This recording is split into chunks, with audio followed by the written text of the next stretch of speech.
Small hatchback market में Renault Kwid एक बहुत ही वर्दी कॉम्पिटिटर है। 2015 में रेनो इंडिया ने इसे अपनी सबसे अफोर्डेबल ऑफरिंग के तौर पे इंडियन मार्केट में लॉन्च किया था और आज 2024 में भी ये गाड़ी रेनो की सबसे अफोर्डेबल ऑफरिंग है इंडियन मार्केट के लिए। 2024 में ब्रांड ने इसमें काफ़ी सारे अपडेट्स किए थे और आज हम बात करने वाले हैं इसी रेनो क्विड के पॉजिटिव एंड नेगेटिव एस्पेक्ट्स के बारे में और क्या आज भी ये गाड़ी एक वर्दी राइवल है स्मॉल हैचबैक सेगमेंट में। नमस्कार, मैं हूं आपका होस्ट प्रांशु, आप देख रहे हैं 91 व्हील्स। तो चलिए शुरू करते हैं इस वीडियो को।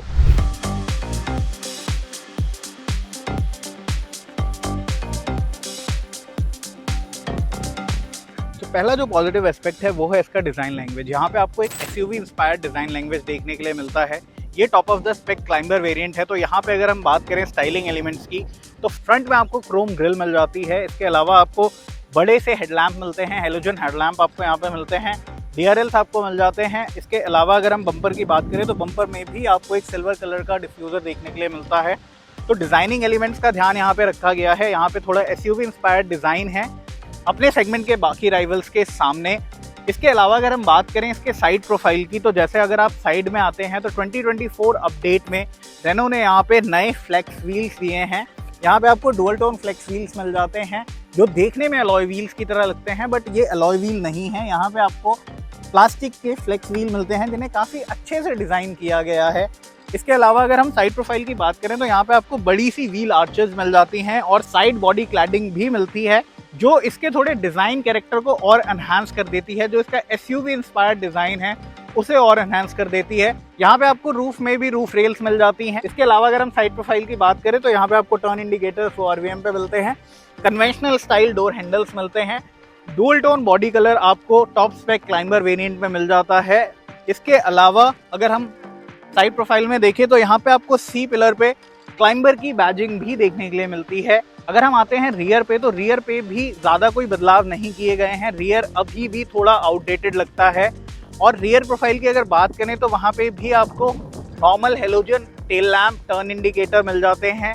टेल गेट पे आपको सेंटर में एक क्रोम बेल्ट लाइन मिलती है और नीचे बम्पर में आपको सेम ट्रीटमेंट मिलता है जैसा आपको फ्रंट बम्पर में देखने के लिए मिलता है। तो रियर थोड़ा सा आउटडेटेड लगने लगा है, बट टाइम के साथ रेनो ने जो फ्रंट में अपडेट्स किए हैं वो थोड़ा सा इसे मॉडर्न बनाते हैं, बट अब इसे एक बड़े फेसलिफ्ट की, बड़े अपडेट की ज़रूरत ज़रूर है।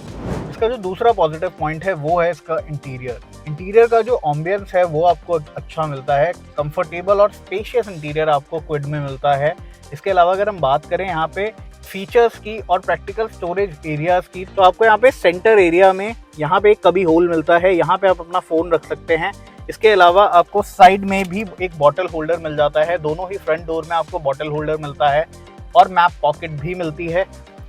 डिसेंट साइज का ग्लव बॉक्स भी आपको यहाँ पे मिल जाता है। तो एक स्मॉल हैचबैक के हिसाब से यहाँ पे आपको डिसेंट प्रैक्टिकल स्टोरेज स्पेसेस मिल जाते हैं। अगर बात करें कंफर्ट की तो सीट ठीक है, कंफर्टेबल है, बट स्पेस इतना ज़्यादा यहाँ पे आपको सीट पे नहीं मिलेगा। थोड़ा सा हो सकता है अगर आप टॉल ड्राइवर हैं तो आपको अंडर थाई सपोर्ट की कमी महसूस हो सकती है।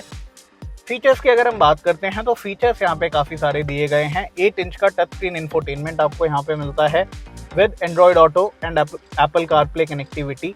इसके अलावा यहाँ पे आपको चारों पावर विंडोज़ मिल जाते हैं। डिजिटल इंस्ट्रूमेंट क्लस्टर आपको यहाँ पे मिलता है।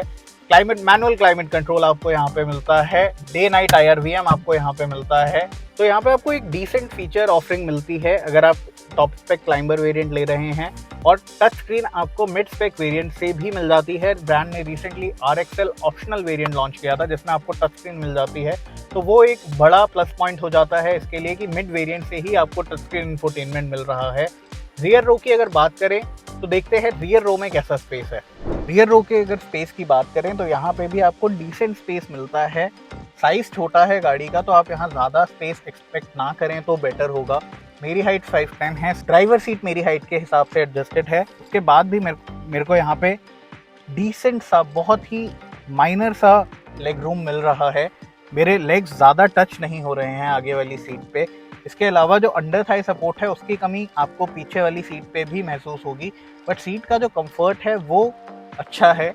आपको यहाँ पे ऑलमोस्ट फ्लैट फ्लोर मिल जाता है तो आप यहाँ पे ओकेजनली 3 लोगों के साथ ट्रैवल कर सकते हैं, बट मेजरली अगर आप लॉन्ग डिस्टेंस ट्रेवल करते हैं तो यहाँ पे आप 2 एडल्ट्स को ईजिली बिठा सकते हैं।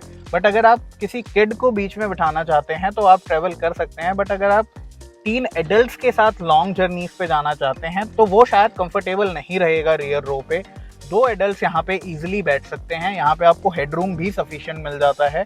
तो कंफर्ट और स्पेस के मामले में ये आपको डिसेंट स्पेस ऑफर करेगी। अपने साइज के हिसाब से ये आपको अनकंफर्टेबल महसूस नहीं होने देगी, which is a good part.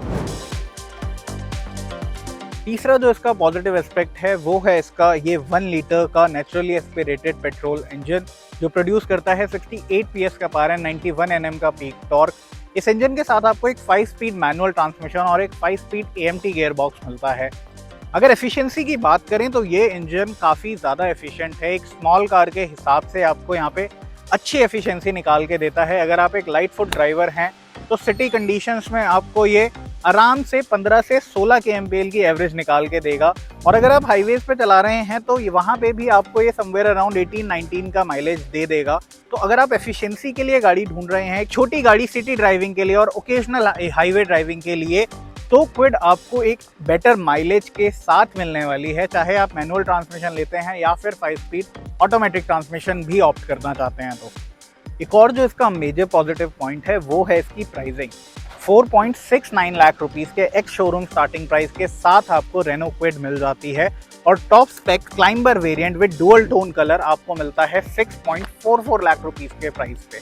अगर हम बात करते हैं ऑटोमेटिक ट्रांसमिशन वेरिएंट की तो वो आपको मिल जाता है 5.44 लाख रुपीस के स्टार्टिंग प्राइस पे, जो इसे बनाता है इंडिया की one of the most affordable automatic car, जो आपको मिलती है 5.44 लाख रुपीस के स्टार्टिंग प्राइस पे। तो प्राइसिंग इसका एक मेजर पॉजिटिव है। अगर आप एक छोटी गाड़ी देख रहे हैं या फिर आप एक फर्स्ट टाइम बायर हैं तो क्विड की प्राइसिंग आपको जरूर अट्रैक्ट करने वाली है। एक और इसका जो पॉजिटिव पॉइंट है वो है इसका राइड क्वालिटी और सस्पेंशन की ट्यूनिंग। एक अर्बन कार के हिसाब से इसके सस्पेंशन की ट्यूनिंग काफ़ी अच्छी की गई है। सस्पेंशन आपके सिटी के पॉटहोल्स और स्पीड ब्रेकर्स को ईजिली एब्जॉर्ब करता है। अगर आप लो स्पीड पे चला रहे हैं तो भी आपको एब्जॉर्प्शन प्रॉपर मिलता है। अगर आप थोड़ा हाई स्पीड पे हैं तो भी आपको एब्जॉर्प्शन प्रॉपर मिलता है। बट चीज़ें थोड़ी सी बदलती हैं अगर आप ज़्यादा हाई स्पीड्स पे जा रहे हैं। अगर आप समवेयर अराउंड 90-100 पे हाईवे के जॉइंट्स से जा रहे हैं या कोई छोटा पॉटहोल आता है तो वो आपको फील हो सकता है। इसके अलावा स्टीयरिंग काफ़ी ज़्यादा लाइट है गाड़ी का। सिटी कंडीशंस में आपको स्टीयरिंग रिस्पॉन्स में दिक्कत नहीं होने वाली है। आप इजीली स्टीयरिंग को यूज़ कर सकते हैं। गाड़ी को आप इजीली काट सकते हैं। ट्रैफिक में मनूवर करना इजी हो जाता है उसकी वजह से। बट हाई स्पीड पे थोड़ा सा और वेट अगर स्टीयरिंग पे मिलता तो वो एक और बेटर प्रपोजिशन हो जाता। बट ओवरऑल जो राइड और हैंडलिंग इसकी है वो एक अर्बन कार के हिसाब से काफ़ी अच्छे से मैनेज की गई है। रेनो ने उस पर काफ़ी ध्यान दिया है। तो अगर आप मोस्टली सिटी में ड्राइव करने वाले हैं तो इसकी राइड और हैंडलिंग से आप परेशान नहीं होंगे। बट अगर आप हाईवेज पे ज़्यादा जाते हैं तो वहाँ पे थोड़ा सा डिसअपॉइंटमेंट आपको ज़रूर मिल सकता है। अगर हम बात करें नेगेटिव्स की तो जो इसका एक सबसे बड़ा नेगेटिव पॉइंट है वो है इसकी रिफाइनमेंट। 3 सिलेंडर इंजन होने की वजह से यहाँ पे आपको काफ़ी ज़्यादा इंजन नॉइस और वाइब्रेशन का सामना करना पड़ता है। अगर आप देखें अभी चलाते वक्त भी गाड़ी 2 RPM पे ही चल रही है, उसके बाद भी यहाँ पे वाइब्रेशंस और इंजन नॉइस काफ़ी ज़्यादा एविडेंट हैं। तो वो आपको एक परेशान करने वाली चीज़ यहाँ पे लग सकती है अगर आप क्विड ले रहे हैं। इसके अलावा अगर आप बात करते हैं वाइब्रेशंस की तो वाइब्रेशन आपको स्टीयरिंग व्हील पे और फ्लोर में डेफिनेटली महसूस होने वाली है।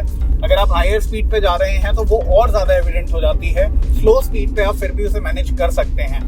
इसके अलावा अगर हम बात करें यहाँ पे नेगेटिव्स की तो नेगेटिव्स में एक और चीज़ है, यहाँ पे जो आपको पावर विंडो के कंट्रोल मिलते हैं फ्रंट सीट पे वो मिलते हैं सेंटर कंसोल पे, जो अर्गोनॉमिकली कभी कभी थोड़ी दिक्कत दे सकता है आपको। उसके यूज टू होने में आपको काफ़ी टाइम लगेगा।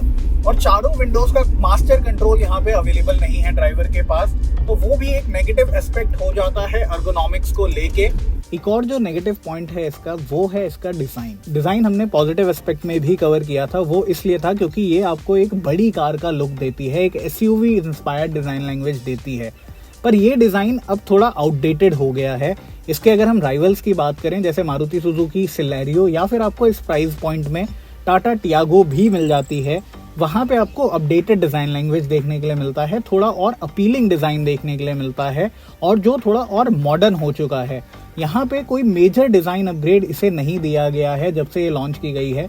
माइनर कॉस्मेटिक चेंजेस ज़रूर किए गए हैं, बट अब इसे एक जनरेशनल शिफ्ट की ज़रूरत ज़रूर है जो इसके डिज़ाइन लैंग्वेज को थोड़ा सा बदले और इसे थोड़ा और इंटरेस्टिंग बनाए अपने राइवल्स के सामने। सेफ्टी आजकल एक इम्पॉर्टेंट एस्पेक्ट हो गया है कुछ कार बायर्स के लिए। वैसे तो क्विड में आपको डिसेंट सेफ्टी फीचर्स मिल जाते हैं, जैसे कि tyre pressure monitoring system, dual front airbags, reverse parking camera, ABS with EBD। तो डिसेंट सेफ्टी फीचर्स के साथ तो क्विड आती है, बट यहाँ पे किसी भी वेरिएंट में आपको 6 एयरबैग्स नहीं मिलते हैं। वो शायद कुछ लोगों को डिसअपॉइंट कर सकता है और वो इसका एक नेगेटिव पॉइंट भी हो जाता है अगर आप सेफ्टी पर्सपेक्टिव को देखें तो। ओवरऑल अगर हम रेनो क्विड की बात करें तो यहाँ पे आपको एक बेटर ऑफरिंग मिलती है, एक अफोर्डेबल प्राइस पॉइंट पे गाड़ी आती है। मिड स्पेक वेरिएंट से ही आपको टच स्क्रीन इंफोटेनमेंट मिलने लगता है, मिड स्पेक वेरिएंट से ही आपको ऑटोमेटिक ट्रांसमिशन का ऑप्शन भी मिल जाता है। छोटे साइज की वजह से एक अर्बन कार के तौर पे आप इसे रेगुलरली यूज कर सकते हैं। सिटी ट्रैफिक में कम्यूट करना इसके साथ इजी हो जाता है। इसके अलावा अगर हम बात करें इसके राइवल्स की, जैसे कि ऑल्टो K10 या फिर मारुति सुजुकी सिलेरियो, वहाँ पे आपको थोड़ा सा फीचर्स जो मिलते हैं वो टॉप स्पेक वेरिएंट में जाके ही मिलते हैं। तो अगर उनके सामने देखें तो यहाँ पे वेरिएंट सेग्रीगेशन और अच्छे से किया गया है इसे एक अच्छी ऑफरिंग बनाने के लिए। तो आपके क्या व्यूज हैं रेनो क्विड को लेके? Do let us know in the comment section. Video पसंद आया हो तो लाइक करना ना भूलें और चैनल को सब्सक्राइब जरूर कर लें।